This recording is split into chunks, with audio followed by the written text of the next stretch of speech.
नमस्कार विद्यार्थियों, आपका स्वागत है आपके अपने वेदिका क्लासेस के यूट्यूब चैनल में। आज हम बात करेंगे आईटीआई इलेक्ट्रीशियन और वायरमैन फर्स्ट ईयर में थ्योरी सब्जेक्ट के मॉडल पेपर की, जो मॉडल पेपर आप अपनी फाइनल परीक्षा की तैयारी के लिए सॉल्यूशन करेंगे। यह मॉडल पेपर पूर्ण रूप से आईटीआई की होने वाली ऑनलाइन क्लासेज पर आधारित है। इस मॉडल पेपर को निमी पैटर्न को ध्यान में रखते हुए बनाया गया है, ताकि क्योंकि आपको पता है जो आपका ऑनलाइन पेपर हो रहा है सीबीटी आधारित एग्ज़ाम, वो निमी पैटर्न पर आधारित है। तो ये जो मॉडल पेपर है वो भी आपकी निमी पैटर्न पर आधारित है। आपको इस मॉडल पेपर में 50 क्वेश्चंस मिलेंगे और सारे के सारे क्वेश्चन आपको ऑब्जेक्टिव टाइप मिलेंगे। विद्यार्थियों, आपको वीडियो कैसा लगे कमेंट करके ज़रूर बताएं। ये अपना तीसरा मॉडल पेपर है। 2 मॉडल पेपर अपन पहले सॉल्व कर चुके हैं, मॉडल पेपर फर्स्ट व सेकंड। अगर आपने वो नहीं देखे हैं तो प्लेलिस्ट में जाके आप देख सकते हैं। और मॉडल पेपर को अपने सभी साथियों के साथ ज़रूर शेयर करें, ताकि सभी साथी अपनी तैयारी की पूर्ण रूप से जांच कर सकें। तो देखिए आज का अपना पहला क्वेश्चन, निम्न में से भौतिक हानि क्या है। यानी 4 ऑप्शन मिलेंगे। यानी आपका जो सीबीटी आधारित एग्जाम होगा उसके अंदर ऑब्जेक्टिव टाइप क्वेश्चन आएंगे सारे, एमसीक्यू टाइप, और उसमें आपको ABCD दे रखा होगा और एक जो राइट होगा उस पर आपको टिक करना होगा। तो देखिए पहला क्वेश्चन है, निम्नलिखित में से भौतिक हानि कौन सी है। 4 ऑप्शन है आपके पास में, तो इसमें से जैसे ही आप ऑप्शन पढ़ेंगे तो यहाँ पे अपना बी ऑप्शन राइट आंसर होगा, वाइब्रेशन, या जिसे अपन कंपन कहते हैं। दूसरा क्वेश्चन देखें तो BIS का पूरा नाम, यानी BIS की फुल फॉर्म आपको बतानी है। तो यहाँ पे अपना बी ऑप्शन राइट आंसर होगा, ब्यूरो ऑफ इंडियन स्टैंडर्ड। तीसरा क्वेश्चन है, इस सुरक्षा चिन्ह का क्या नाम है। ये देखिए सेफ्टी साइंस से संबंधित क्वेश्चन है, जिसमें आपको एक डायग्राम दे रखा है और पूछा है इसका नाम क्या है। तो यानी ये अपन को पता है भाई, डायग्राम देखने से अपन ज्ञात हो रहा है कि पानी का नल है, उससे संबंधित आपको ये साइन दे रहा है। तो यहाँ पे डी ऑप्शन राइट आंसर होगा अपना, सूचनात्मक चिन्ह। चौथा क्वेश्चन देखें अपना, तो मोटाई छेनी का क्या कार्य होता है। तो यहाँ पे अपना बी ऑप्शन राइट आंसर होगा, लकड़ी में आयताकार छेद करने के लिए मोटाई छेनी का प्रयोग किया जाता है। 5 नंबर क्वेश्चन देखें तो इस औजार का क्या नाम है। यानी आगे आपको एक टूल का उपयोग करते हुए डायग्राम प्रदर्शित हो रहा है और आपको इसको नाम बताना है। तो यहाँ पे जेनी कैलिपर से संबंधित है, तो ए ऑप्शन राइट आंसर होगा, जेनी कैलिपर। नेक्स्ट क्वेश्चन देखें अपना, तो सीट के सिरों को मोड़ने के लिए कौन सी नोच का प्रयोग किया जाता है। यानी जो मेटल सीट होती है उसके अपन कॉर्नर होता है सिरे, उनको मोड़ने के लिए कौन सी नोच का प्रयोग करेंगे। तो यहाँ पे अपना ए ऑप्शन राइट आंसर होगा, वी नोच का प्रयोग किया जाता है।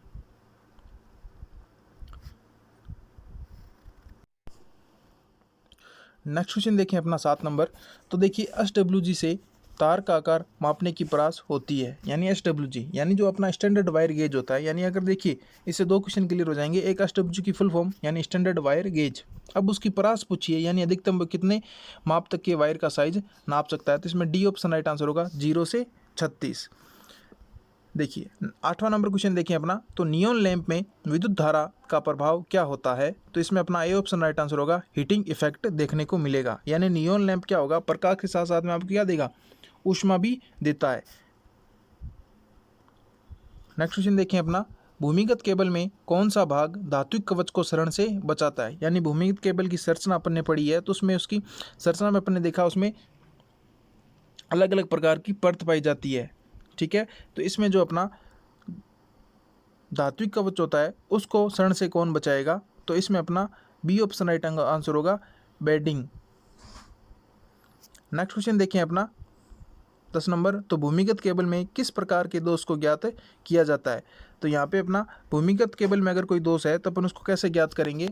तो वो होगा अपना लूप टेस्ट के द्वारा भूमिगत केबल में दोष को ज्ञात किया जाएगा। ए ऑप्शन यहाँ पे आपका राइट आंसर होगा।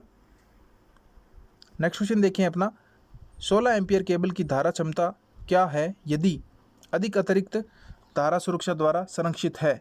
तो यहाँ पे देखिए अपना बी ऑप्शन राइट आंसर होगा, 13 एम्पियर। ये कुछ एक जो क्वेश्चन है इनके मान फिक्स है, आपको डायरेक्ट याद ही रखने हैं। नेक्स्ट क्वेश्चन देखिए 12 नंबर, तो देखिए किस चालक के प्रतिरोध में क्या परिवर्तन होगा यदि उसके व्यास को दोगुना कर दिया जाए। यानी चालक का प्रतिरोध है वो व्यास को दोगुना करने से क्या होगा, क्योंकि R बराबर आपको पता है रो L/A। यानी अगर आप इसको समझना चाहें तो जैसे प्रतिरोध निर्भर करता है R बराबर रो L/A। यानी अपन देखें ए का मान होता है यहाँ पे क्रॉस सेक्शन एरिया यानी जो क्षेत्रफल होता है उस पर, और ये हो गया आर। ये दोनों एक दूसरे से क्या है, व्युत्क्रमानुपाती है। यानी अगर व्यास या त्रिज्या को बढ़ाएंगे तो प्रतिरोध कम होगा और घटाएंगे तो प्रतिरोध बढ़ेगा। तो इसी पे अपन देखें तो यदि व्यास को दुगुना कर दिया जाएगा तो व्यास को दुगुना करेंगे तो त्रिज्या भी क्या होगी, दुगुनी होगी। तो जब बढ़ाएंगे तो मान क्या होगा, प्रतिरोध होगा तो कम, लेकिन कितना कम होगा, तो यहाँ पे होगा 4 गुना तक कम हो जाएगा। बी ऑप्शन राइट आंसर होगा। क्योंकि 4 गुना तक इसलिए होगा क्योंकि आपको पता है क्षेत्रफल का फॉर्मूला होता है लंबा इंटू चौड़ाई यानी स्क्वायर होगा। तो 2 गुना आपने कम किया है तो 2 का स्क्वायर 4 होता है, तो 4 गुना तक कम हो जाएगा। बी ऑप्शन यहाँ पे आपका राइट आंसर होगा। 13 नंबर क्वेश्चन देखें तो सर्किट ब्रेकर में आर्क समन सुरक्षा के लिए किस प्रकार के प्रतिरोधक का प्रयोग किया जाता है। तो यहाँ पे अपना ए ऑप्शन राइट आंसर होगा, वेरिएटर। नेक्स्ट क्वेश्चन देखें तो चालकता की इकाई क्या होगी। तो यहाँ पे अपना ए ऑप्शन राइट आंसर होगा, में हो। नेक्स्ट क्वेश्चन देखिए 15 नंबर। तो देखिए चालक के प्रतिरोध के मान में क्या परिवर्तन होता है अगर उसका अनुप्रस्थ काट क्षेत्रफल क्या कर दिया जाए, दुगुना कर दिया जाए। तो देखिए फिर से आप इसे क्या कर रहे हैं, दुगुना कर रहे हैं, तो इसमें क्या इफेक्ट पड़ेगा। तो यहाँ पे बी ऑप्शन राइट आंसर होगा, 2 गुने तक कम हो जाता है। 16 नंबर क्वेश्चन देखें तो संधारित्र की इकाई क्या है, यानी संधारित्र को किसके अंदर मापा जाता है। तो होता है फेरेड। तो सी ऑप्शन जो दे रखा है आपको, फेरेड। 17 नंबर क्वेश्चन देखिए, यदि ध्रुवीकृत इलेक्ट्रोलाइट संधारित्र विपरीत रूप से जुड़ा हुआ है तो क्या होगा। यानी जो आपका ध्रुवीकृत इलेक्ट्रोलाइट संधारित्र है, अपन ने उसको क्या कर दिया, विपरीत रूप से जोड़ दिया है, तो क्या इफेक्ट देखने को मिलेगा। तो यहाँ पे अपना बी ऑप्शन राइट आंसर होगा, अत्यधिक गर्मी के कारण विस्फोट। नेक्स्ट क्वेश्चन देखें तो अनुचुंबकीय पदार्थ कौन सा है। तो ए ऑप्शन राइट आंसर होगा, एयर, या जिसे अपन वायु कहते हैं, अनुचुंबकीय पदार्थ कहलाता है। नेक्स्ट क्वेश्चन देखें 3 फेज प्रणाली में शक्ति गुणांक 0.5 पश्चिमगामी से नीचे होने का मुख्य कारण क्या होगा। तो यहाँ पे अपना सी ऑप्शन राइट आंसर होगा, अधिक प्रेरक भार के कारण प्रक्रियाशील शक्ति। नेक्स्ट क्वेश्चन देखें तो अपना एक न्यूमेरिकल टाइप है, यानी 3000 वाट संतुलित लोड 0.8 शक्ति गुणांक पर स्टार सिस्टम के अंदर 415 वोल्टेज 50 हर्ट्ज आपूर्ति पर आपको लाइन धारा का मान ज्ञात करना है। तो अब इस न्यूमेरिकल जब सॉल्व करेंगे तो इसमें मान आएगा 5.2 एम्पियर। बी ऑप्शन यहाँ पे आपका राइट आंसर होगा। 21 नंबर क्वेश्चन देखें तो देखिए ये भी एक न्यूमेरिकल से संबंधित है, यानी एक स्टार से जुड़ा 3 फेज में आभासी शक्ति की आपको गणना करनी है। अगर आपका पावर फैक्टर है 0.8, 3 फेज सिस्टम है, 415 वोल्टेज है, 50 हर्ट्ज आपूर्ति है और फेज धारा का मान दे रखा है 10 एम्पियर।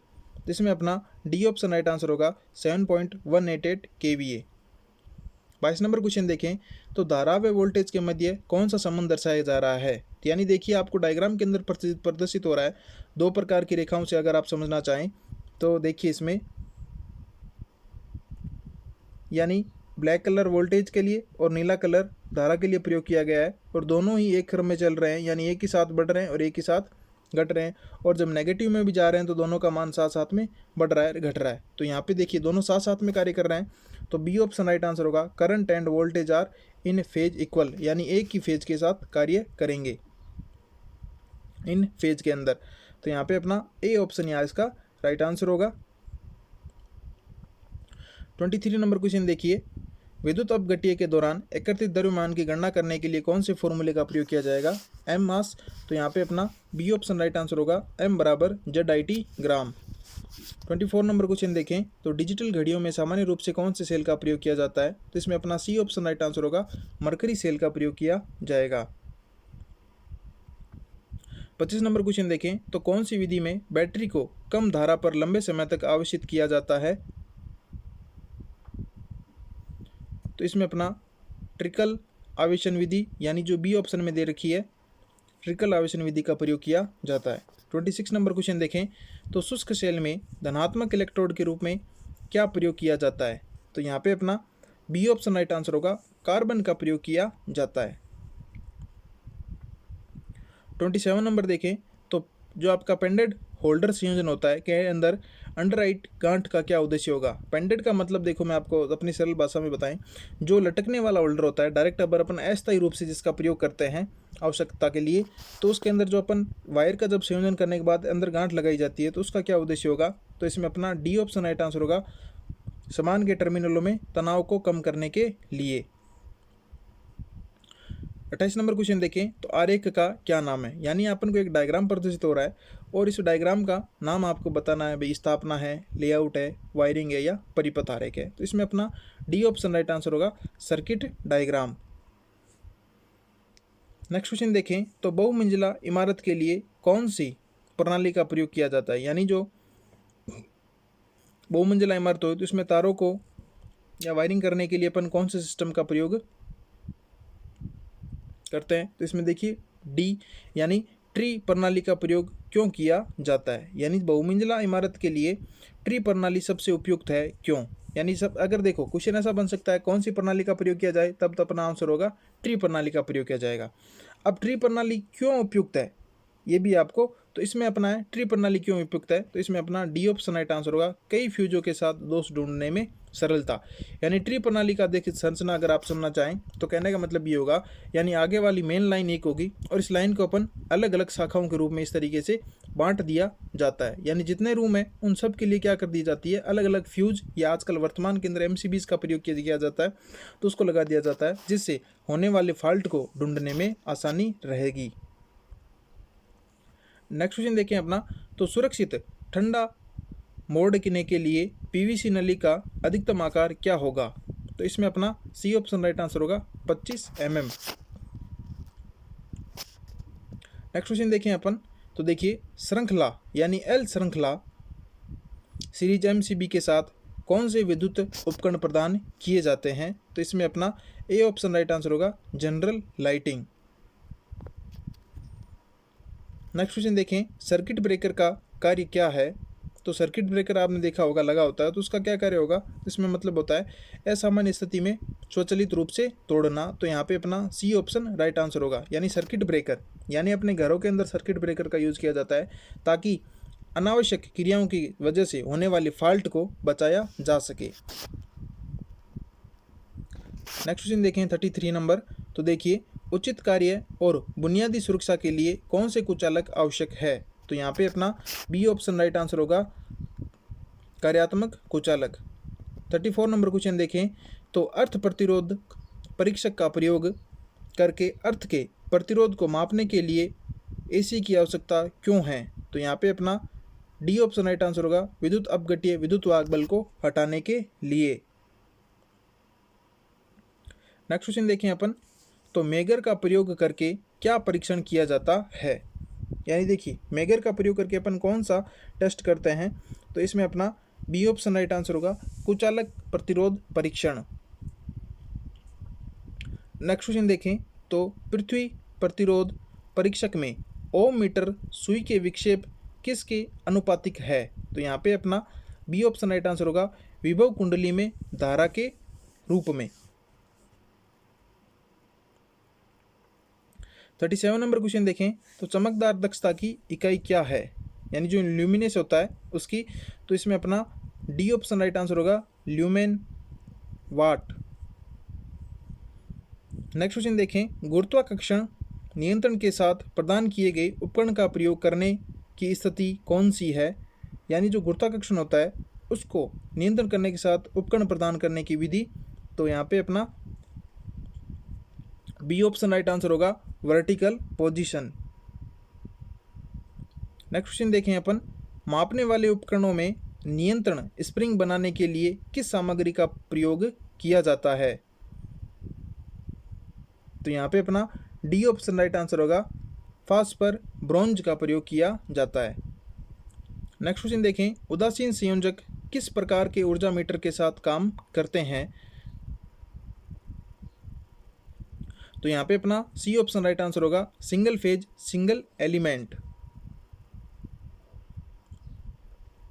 41 नंबर क्वेश्चन देखें, चल लोहा प्रकार के उपकरण की पहचान कैसे की जाएगी, तो इसमें अपना ए ऑप्शन राइट आंसर होगा, कोई सिरा अंकन नहीं होगा, यानी जो आपका आयरन मूविंग इंस्ट्रूमेंट होता है उसकी पहचान कैसे करेंगे, तो उसमें किसी प्रकार से कोई सिरे का अंकन नहीं होता है, वो आपका होगा आयरन मूविंग इंस्ट्रूमेंट।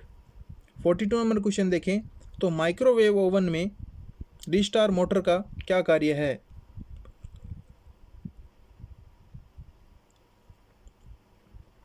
तो यहाँ पे अपना डी ऑप्शन राइट आंसर होगा, घूमता है तथा विद्युत ऊर्जा को दर्शाता है। 43 नंबर क्वेश्चन देखिए अपना, तो एकल सिंगल फेज जो पंप होता है उस मोटर में दोष क्या है यदि वह धीमी गति से चल रहा है। यानी जो अपना सिंगल फेज मोटर है वो स्लो स्पीड से चल रहा है तो उसके अंदर कौन सा फॉल्ट होगा। तो यहाँ पे अपना ए ऑप्शन राइट आंसर होगा, डिफेक्टिव कैपेसिटर, यानी कैपेसिटर की कमी के कारण सिंगल फेज मोटर की स्पीड कम हो जाती है। 44 नंबर क्वेश्चन देखें, तो ट्रांसफार्मर में टुकड़े टुकड़े में कोर का उपयोग करने का क्या उद्देश्य है। यानी आपने देखा होगा ट्रांसफार्मर की कोर बनाने के लिए पतली पतली पत्तियों का टुकड़ों का प्रयोग करके बड़ा कोर का निर्माण किया जाता है। तो उसके अंदर छोटे छोटे टुकड़े रखने का क्या उद्देश्य होगा। तो यहाँ पे अपना भंवर धारा हानि को कम करने के लिए ऐसा किया जाता है। तो डी ऑप्शन राइट आंसर होगा, भंवर धारा हानि को कम करने के लिए। 45 नंबर क्वेश्चन देखें, तो ट्रांसफार्मर का क्या नाम है। यानी एक डायग्राम प्रदर्शित हो रहा है और उसमें पूछा है ये कौन सा ट्रांसफार्मर है, देखने से ज्ञात होगा। तो ए ऑप्शन राइट आंसर होगा, वायु कोर ट्रांसफार्मर। नेक्स्ट क्वेश्चन देखें,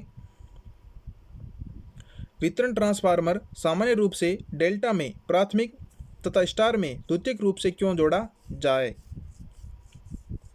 तो यहाँ पे अपना डी ऑप्शन राइट आंसर होगा, 3 फेज 4 वायर प्रणाली में आसान वितरण के लिए। यानी क्या करेंगे, यानी जो वितरण ट्रांसफार्मर होता है उसको सामान्य रूप से किस में, डेल्टा में तो प्राथमिक कुंडली, लेकिन जो स्टार होता है उसमें द्वितीय कुंडली के रूप में क्यों जोड़ा जाता है। तो इसका रीजन होगा कि to easy distribution in 3 phase and 4 wire system के लिए। डी ऑप्शन यहाँ पे आपका राइट आंसर होगा। नेक्स्ट क्वेश्चन देखें, तो पृथ्वी प्रतिरोधक परीक्षक में ओम मीटर सुई के विक्षेप किसके अनुपातिक होगा। यानी जो सुई का विक्षेप होता है वो किसके अनुपातिक रूप में कार्य करता है। तो इसमें अपना डी ऑप्शन राइट आंसर होगा, 2 कुंडलियों में धारा के अनुपातिक रूप से कार्य करेगी।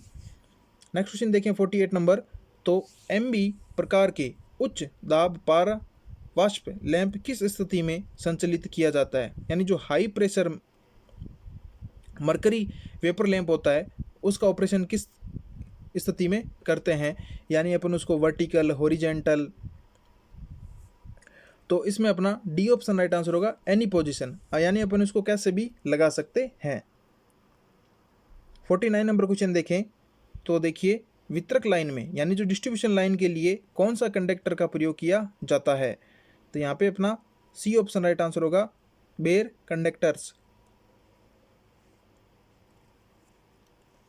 नेक्स्ट क्वेश्चन देखें, तो पोल समायोजित वितरण ट्रांसफार्मर में किस शीतलन विधि का प्रयोग किया जाता है।